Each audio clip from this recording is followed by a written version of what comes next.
Emergency episode of Modern Flame coming your way. Bam Adebayo. Bam Adebayo scored 83 points, and everyone who follows the NBA, loves the NBA, covers the NBA, is asking the very same question. What the...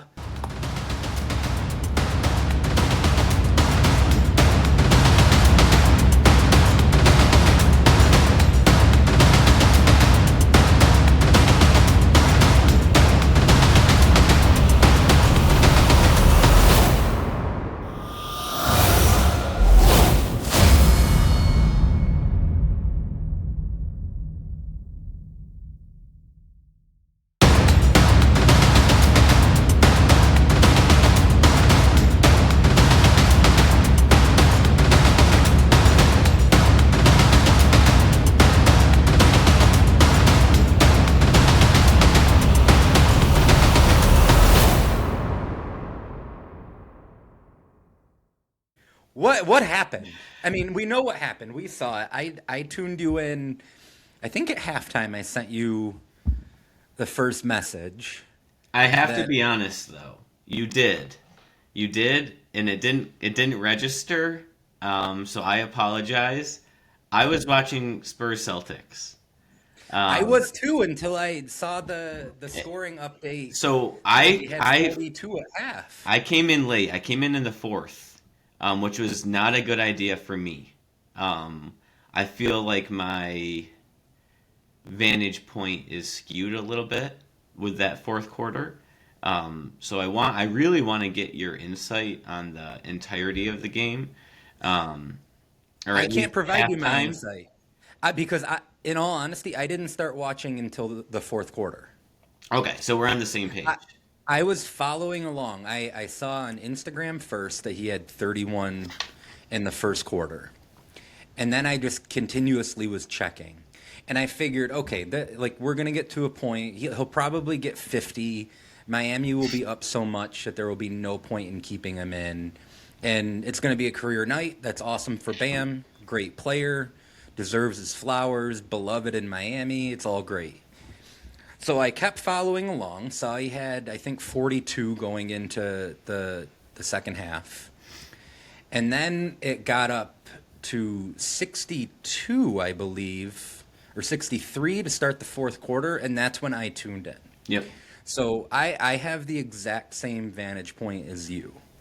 Um, the fourth quarter was not the best basketball that we could be looking for on both sides. I thought it was weird that at the end of the game it just turned into the Wizards intentionally fouling any non-Bam Heat player to make Yeah. sure that he wasn't scoring, and then Miami just going back and doing the same thing to get extra possessions. Not at all that dissimilar, apparently, to what happened with Wilt's 100-point game. I mean, Miami was even intentionally missing free throws Yes, to that was potential. when it like jumped the shark. Yeah, and so I think where we start is I think there's a marker that we could really obviously the Wilt game, but I think the Kobe game is probably the more similar game. So if you would want to compare box scores. I got them all down. That was the one bit of research I did Well, before while we you went were on. talking, that's what I was doing. So that's how much research I brought into this. Just Well, in fairness, I sprung this on you. You were not planning on doing this when we sat down today. I was So listening to a German broadcast today, so that was not, or I believe what was the broadcast from the? I don't know what language it was in, but you sent me the bubble body. oh, you mean our game that we're Yes, doing for Campfire? yeah, I think it was Portuguese because Portuguese. it was NBA Brazil Yeah, so I was that you researching, picked out. I was researching that game, but obviously I watched this game, at least the fourth quarter. So we want to start with Kobe's box score. So obviously the legendary 81 point game from Kobe, now the third all time scoring game in NBA history. Kobe was 28 of 46 from the field. He was 7 of 13 from 3, and he was 18 from 20 from the free throw line. He played, let's see, I don't have his minutes, roughly 42 minutes. He had a field goal percentage of 61%, shot 53% from the three-point line, and 90% from the free throw line. Bam, and I'm not trying to discredit, but he was 20 of 43 from the field, 7 of 22 from three-point, and this is where things get a little bit crazy. He's 36 of 43 from the free throw line. Now, plays 42 minutes, so same amount of minutes. I did happen to catch some highlights of the first quarter. So Bam had 31 in the first quarter. So although the fourth quarter isn't what we desire out of basketball, I also don't want the takeaway to be that he had like 50 going into the fourth and then, it went crazy. He did have a great game leading into the fourth quarter. He had 31 after the first quarter. I think he hit 5 threes. He was on fire, hitting pull-up threes. Obviously, if Bam is going to hit pull-up threes, he's almost impossible to guard. So that explains the free throws. He has 43 at half. I believe you said 61 or 63 going into the fourth. And then he ends the game with 83. That's super impressive, and I want to be more joyful. I just almost wish I didn't watch, because when I was watching them triple team Bam and then watch whenever he got the ball, he was going to force a three or, potentially get fouled. It just didn't seem like basketball. And then it went further with the following on each side.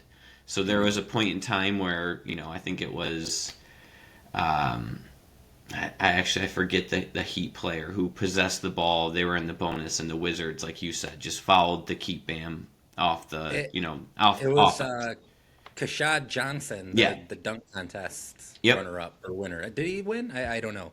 But this is now what he'll be most well known for, is the guy who intentionally Yep. missed the free throws to Yep. try to get Bam an extra opportunity. So they intentionally missed the free throws, and then Miami returns the favor after they don't succeed with that and intentionally foul Washington to get more offensive opportunities.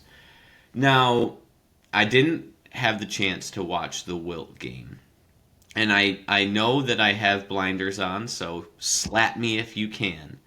But we did the 81-point game for our Modern Flame pod.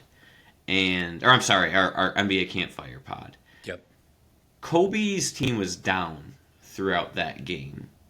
That felt like a real basketball game that a player just got extremely hot in.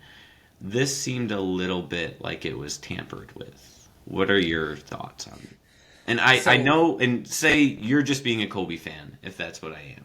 I don't think you're being a Kobe fan. I think that this is... Okay, let's start here. Very first thing, Bam Adebayo deserves all the flowers. Like, he say what you want about the fourth quarter, he scored 62 through 3 completely legitimately. Yep, absolutely. So that is an accomplishment in and of itself that probably Kobe and Wilt are the only two players who could say that they've scored 60 through 3 quarters. Maybe Clay had a 60-point game through 3 quarters. So already in elite company. This to me feels a little bit like if when Kobe had 60 through 3 against the Mavericks, if he would have just stayed in the game and kept going for it. Mm-hmm. Because the Lakers were up big at that time. There was no need to keep him in the game. So if he's not getting it organically, then yeah. I think that maybe we wouldn't look at Kobe's 81-point game quite as fondly because, like you said, we covered that game. They were down at half. That was basically anyone's game until about 5 minutes left in it when LA finally like Hmm. got a double digit lead. That's why I actually think Wilt's game is the more appropriate comparison. Right. Obviously, the fact that Bam could shoot 22 threes and make seven of them isn't something that Wilt was able to do. But just if you look at the free throw totals, 43 attempts for Bam, 36 makes, both NBA records.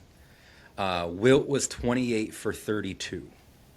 And like I said before, there's no footage of that game, but all accounts of it are Philadelphia and New York were both fouling late, trying to ensure Philadelphia that Will gets to 100, New York trying to prevent him from getting to 100. So there's a little bit of shenanigans with the way that game ended too. I think that we could say that about Bam's performance last night, and it is not in any way a knock on him. Right. Like I think it was Kevin Durant who said shooting 43 times from the field and taking 43 free throw attempts in a single game is an accomplishment. Yep. Like you have the physical and mental stamina to be able to do that is part of the reason why it was only Kobe and Wilt who have gotten to 80 in the past. And that was something that we talked about in that episode of Campfire when we drafted five guys each who we thought could theoretically be the next guy to get to 80. Spoiler alert, if you haven't watched that episode, we did not pick Bam Adebayo. Nope. He was not on my short list. He was not on my long list. He was probably the third most likely guy from the Heat that I would have picked. Yep. He was probably the third most likely 2017 Kentucky Wildcat that I would have picked behind De'Aaron Fox and Malik Monk. To me, a tremendous accomplishment for Bam. Just running through the guys who we picked in that draft. Luka was the number one pick. You took Shea and Devin Booker second and third. I had Victor Wembanyama fourth. You went Jalen Brunson. I went Nikola Jokic with the caveat that someone had to put a ransom on his horses and say that you needed to get to 80 points or they all die. Yep. You took Donovan Mitchell. I took Tyrese Maxey. You stole Cam Thomas from me, which was going to be my deep cut pick. And then I rounded it out with Giannis. Bam was not on the list of names that I considered. But it does make me think, do you think that we are going to see more of this now? Because to me, it feels like this could be something that almost opens the floodgates for maybe not other guys getting to 80 or beating Bam's record, but it absolutely does feel more attainable than it did 3 months ago when we recorded this episode. Yeah. I think, the stars have to align. Like, Washington is not a good team. They're not a normal NBA team. There's a lot of, and we talked about this previously, there is a lot of tanking going on, especially right now, later in the year. If you get these teams who are in full-on tank, who are playing G League rosters, and you get a star who's like, you know what, I'm going to go for it tonight. I'm going to say no, just because, it's only happened 3 times, so Right. I'm going to play my odds. But, the blueprint's there now. And hopefully this also, makes a stain on Washington, and hopefully we don't see these rosters anymore. I think that's one thing that we could take from this is like tanking played a part in it. Washington just didn't have a capable roster. But again, Bam went out and he did it. Similar to, I go back and forth on Giannis in the Bucks, and I'm kind of just like, why don't you just tank Like, why don't you just, go for a pick? And they're not doing it. They're going out and they're playing hard every night. Bam did that last night. You have to give those teams, those players, their flowers. They're going out and they're performing. You go to a Miami Heat game, you want to see Bam. Last night, you saw Bam and you saw history. That's awesome. Like, that's great for the game. So again, kudos. I wish it happened organically. I wish that even if he came up short, like in my opinion, if the end of the game was 77 or 79, but he did it without following and without intentionally missing, I think that might have even been more impressive. Sure. But at the end of the day, in 20 years, I'm not sure many people are going to remember that, but they're going to know that Bam's the second most, all-time scoring leader.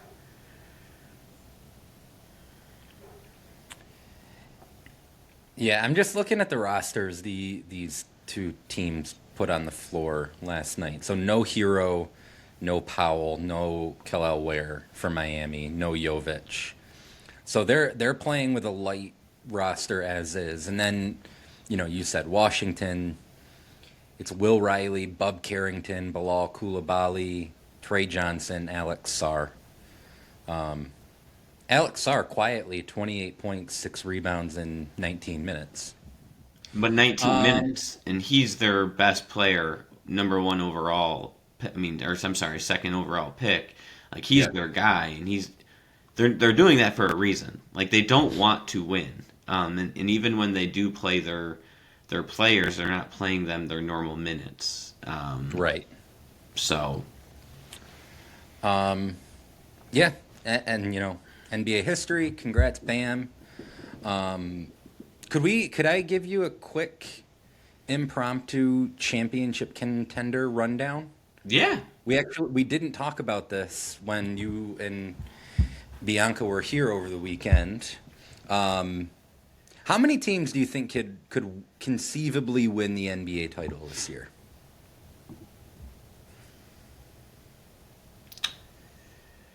I will go with 4.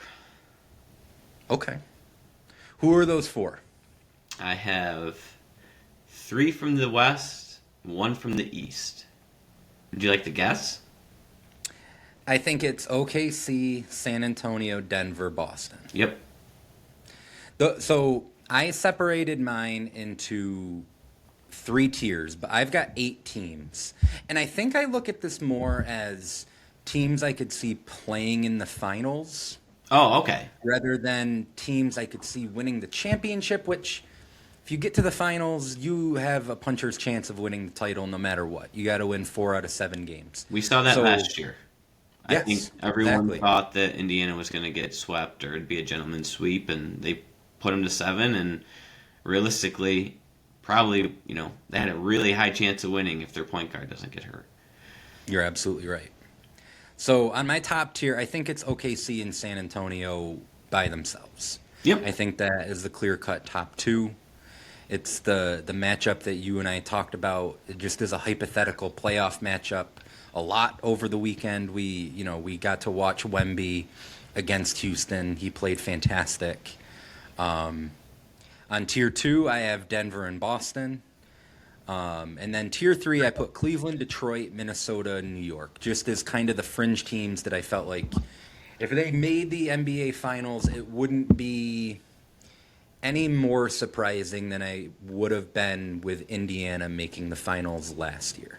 Yep, I would agree with that. And I would second it if in your theory of teams that could make it, and then once you make it, you got a chance. I can't right now predict that any of those teams have a real shot of winning it all, but I can see them all getting there, and then you never know. Right. How did Bianca react to San Antonio beating Boston last night? So it was funny. We were in bed, and so she was watching the Boston. We were watching the Boston game, and then when the fourth quarter started, I turned our living room TV to the Miami game. She went upstairs to watch the Boston game. So I'm getting text, and it's like, oh, I just want to go to sleep. But Tatum's bringing them back. And then the next text is the tall guy keeps hitting threes. And I was like, yep, that is right, my dear. That's awesome. Yep. So no, she was fully invested in it. Didn't go to sleep till like 11. You probably won't be surprised to know that Maria had no idea that either of these two games were happening. That's all right. That's all right. I'm sure that she had to work today, so she had to get to bed early. She did have to work today. You're absolutely right. That's So right. she was checked out watching her own show on the iPad. She had a lot of sports this weekend too, so she could take a break. She did, and she knows that a lot more is coming Yeah. with March Madness coming up Yeah. and then NBA playoffs. We'll let her off the hook. Absolutely. All right, Vin, we'll need to catch up more on Modern Flame sometime soon. We're getting damn near the end of the regular season. Playoffs are right around the corner. But now we gotta switch our mindset, return back to 2020 one more time, return back to the COVID days. We're gonna be talking about the NBA bubble. But thank you for being so agreeable to doing this Bam Adebayo emergency pod. Absolutely. And shout out Bam. I'm not a hater. Shout him out. Flowers to Bam. We know you're not a hater. We Flowers know you're to not a Bam. hater. All right.